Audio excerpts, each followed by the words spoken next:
everybody, welcome back to our Blind Tuesdays on Wednesday today, because I was meaning to put this Blind Tuesdays out today, being Tuesday, but stuff happened and I needed to stay with it, and it apparently took up the whole afternoon, so I just could not get around to editing this video. So excuse me that this video is coming out a day late and that the titling is a bit deceptive, because this is out on Wednesday, not Tuesday. So we are out to the theater. Might be running a little late, actually, now that I think about it, but hopefully we'll make some ground right now. Heading out to see a movie. You guys will hopefully see that review tomorrow. And, well, we're back with another Blind Tuesdays for the first time on Wednesday. So, this week was experimental. Now, experimental is a very specific category, because some people might presume that that avant-garde might qualify for that category. It does not. Avant-garde is more of an artistic expression, whereas experimental is a lot more to do with the technicality and experimenting with technicality. And that could mean with framework, that could mean editing, that could mean just by aesthetic. You know, that's what experimental represents. Avant-garde is where it is clearly being all utilized within the vein of an artistic expression, you know. So it's, in a way, it's like style over substance, you know. So you know, that kind of idea. So I was gonna do Enter the Void.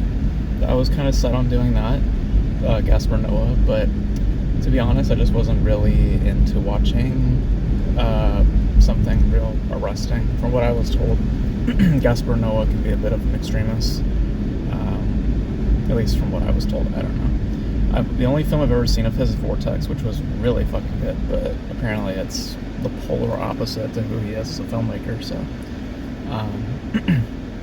so I just wasn't really in the mood for that. So I looked around, mainly for films that were free, and I stumbled upon Terrence Malick, and I've never been introduced to Terrence Malick. I know who he is, but I've just never seen any of his films. And one of the films that was free ended up being To the Wonder, I think that was what it was called, or this film, which we're going to talk about. And both of them, as far as I can tell, are pretty much the same film, at least by technicality. I went with this one because I prefer the lead over over Ben Affleck. So the film that we're going to discuss today, briefly, is Knight of Cups, which was directed by Terrence Malick, released in 2015, starring Christian Bale. Sorry, my throat's a little dry. He is a screenwriter, and he's a bit troubled, we'll say. He's very removed, and he's wrestling a lot with his own existence and about his, you know, finding a divine purpose. And within all that, he is, you know, just kind of wandering through that of like a sleepwalker, you know, just kind of just rambling on and just finding himself in corners of the Hollywood landscape. Sometimes that being parties, sometimes that being in the studio a lot. And then outside of that, he is always surrounding himself with women. He's a bit of a womanizer himself, just you know, as a distraction to his to what it might be suggested as grief, or perhaps it's just a wallowing of depression. Whatever the case may be, he uses women as a distraction, and it pretty much is just illustrating that behavior, is orbiting that behavior. And from the time that I had watched, because in saying that, I am giving away that I did not finish the film, and in saying that I didn't finish the film, I am also saying that I really, really was not a fan of what I just watched. Because the thing about this is that I think that it could have been interesting if it had looked for more, how should I put it, like, if it was more constructed in a straight line, versus, I'll put the picture here, that shape that particular image is what really spoke to me when watching Knight of Cups. It's just something that is going deeper, but more or less just circular in its design, in its overall purpose. Sure, we're getting more information, but that information doesn't amount to much. It just creates more thinness than resonance or depth. So, and that very term that I had used earlier, sleepwalker, it is very much so how the film acts and overall feeling is. It's just so tiresome and so repetitive. Very little energy, what to speak of. I mean, it just really just rambles on end about this, about that, and oh, he's with this person over here, and then now he's with this person over there. It's just really just really just nonsensical, really. I mean, I appreciate the technicality, I appreciate what it's trying to do in terms of an experimental type lens, like what it's trying to do on that front. It's interesting. I like the sort of the randomness in its nature, but that randomness does not achieve anything. It is very hammy. The dialogue is very nauseating. There are lines that are just like putrid. Like, I forget the line, but it's like something to do with the ocean. It's just like, when I heard it, I just went like, oh, you know, like that's just so, like, you know, like, this isn't a serious drama. Like, this is best viewed as a melodrama at best. Like, you remember the Mr. Bean movie? I forget the location, but it's the one with Willem Dafoe where he's a director and he's like, you know, he's trying to create a big film, piece of artistry, and that scene of when he plays the film at a film festival, and you just see everyone around him, they're all just snoozy. That sort of sensibility, that just incredible act of self-indulgence is pretty much what Knight of Cups is. It's just someone who is just doing what they wish to do, and it's just something that works well for them, but not for anybody else. And frankly, I was just bored. I laughed. I shouldn't have laughed, but the dialogue, like I said, is just pretty just ugh. And it's like oddly commercial, like not very cinematic.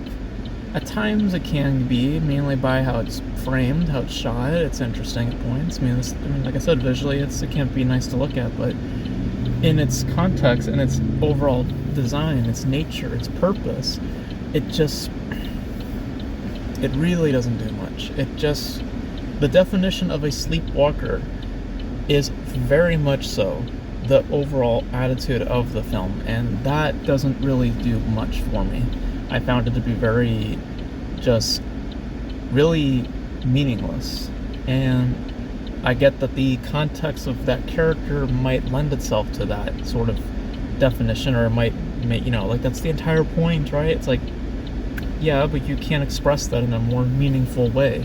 Having to match the attitude of it doesn't make it deeper. It just makes it more frustrating, at least to me. And on top of that, the character itself that we're following, Christian Bale, there is absolutely no sympathy made for the character. He is a very selfish, very vile, very toxic individual.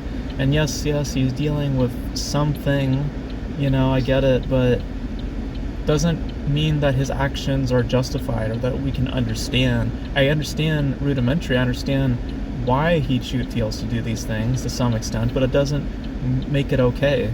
It doesn't make what he's doing okay. It still makes him a womanizer. It still makes him a jackass. It still makes him this pretentious little fuck, you know? It's like, it doesn't make him any better, you know?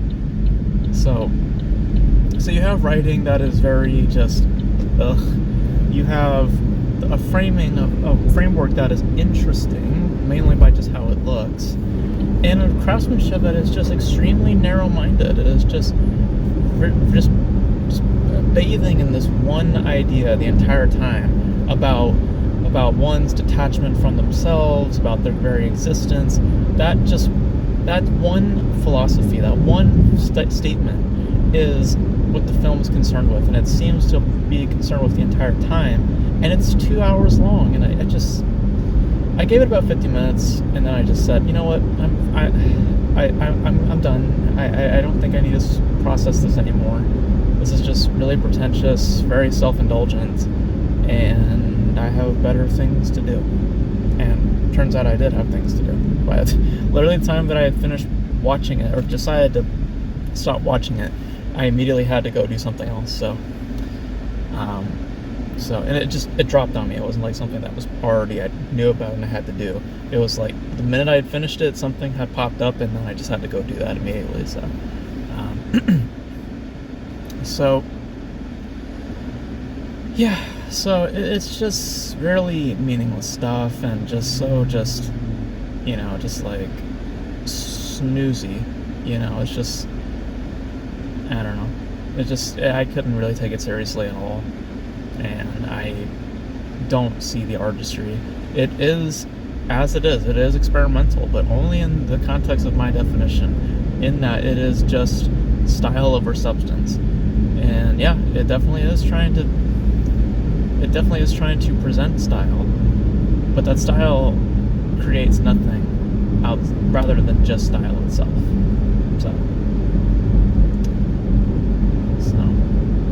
So yeah, so those are my thoughts on Knight of Cups. I didn't really care. I gave it about 50 minutes, and then I just stopped. And it just, yeah.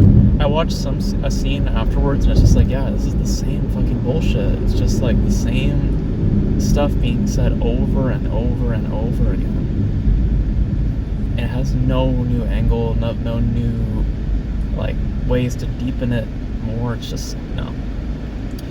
In a way, I can compare it to like Bardo, that film by Alejandro Iñárritu. I feel like it's been a while since I've seen Bardo, but it's like it feels like it shares in that sort of sensibility, just in that vein of self-indulgence. I don't know. That's just me. But yeah, you guys know your thoughts on Knight of Cups if you guys have seen it, and yeah. So that's gonna be it for this video, guys. Thank you guys for tuning in. Sorry if you're hearing a bunch of noises. Just I'm out and about, so excuse me. But this week, of course, it is Blind Tuesdays. This video is Blind Tuesdays, and I'm going to be spinning the wheel on my own time. So whatever I land on, it will be right. Oh Jesus, the lighting just got all bad. Whatever the Blind Tuesdays next week is going to be, it's going to be right here, and that is going to be for next week's Blind Tuesdays. So there you guys have that. So thank you guys for tuning in. You guys, let me know your thoughts on Knight of Cups. Your thoughts on Terrence Malick. Are those sensibilities present in all of his films, or is this just an isolated incident? Because I've heard he's done good work, like Tree of Life, Hidden Life, I've heard is also good, and then the Thin Red Line, I've heard is also not so bad.